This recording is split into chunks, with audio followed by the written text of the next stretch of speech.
Je me connecte rapidement pour vous faire le petit direct de la semaine avec bébé dans les bras que je fais d'habitude le vendredi pour parler de notre thème de la semaine qui est très d'actualité pour moi, comme je vous le disais, à savoir préparer les aînés à une naissance à venir et ce qu'on peut leur dire pour les rassurer, notamment sur l'amour qu'on leur porte.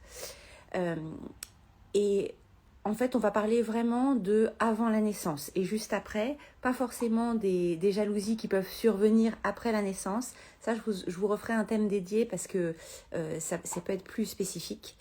En fait, ce que je vous disais, c'est que souvent, par peur en fait de perturber les aînés ou par peur d'une fausse couche, on tarde beaucoup à annoncer une naissance aux enfants. Alors évidemment, chacun fait comme il sent et selon son vécu.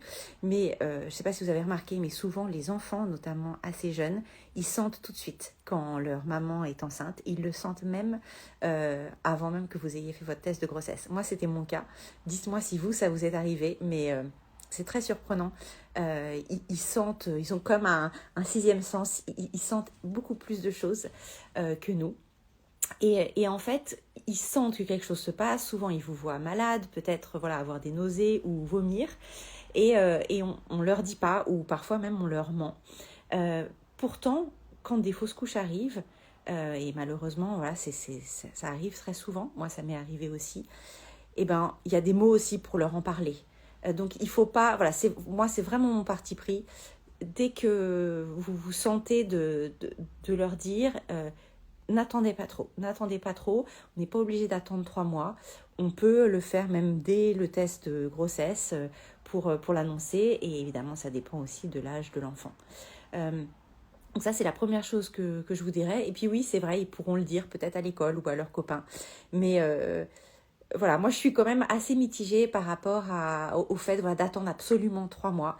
Pourquoi on le fait? En fait, c'est pour protéger les émotions des autres qui seraient mal à l'aise d'entendre que vous avez fait une fausse couche. Donc, je suis un petit peu militante là-dessus, mais réagissez si vous pensez autrement. C'est un super débat. Mais pour le coup, moi, je pense qu'il faut le dire assez tôt pour protéger les enfants et puis aussi, finalement, la maman qui a besoin de soutien si quelque chose arrive. Après, il y a des choses à dire en préparation et il y a aussi des petits livres. Je vous mettrai une liste en légende de ce direct avec quelques recommandations. Ça peut être hyper utile, mais en soi, il n'y a pas besoin de dire grand-chose. Il faut vraiment dire, je pense, 3 choses. La première chose, c'est premièrement que l'enfant à naître ne va pas prendre la place de vos aînés.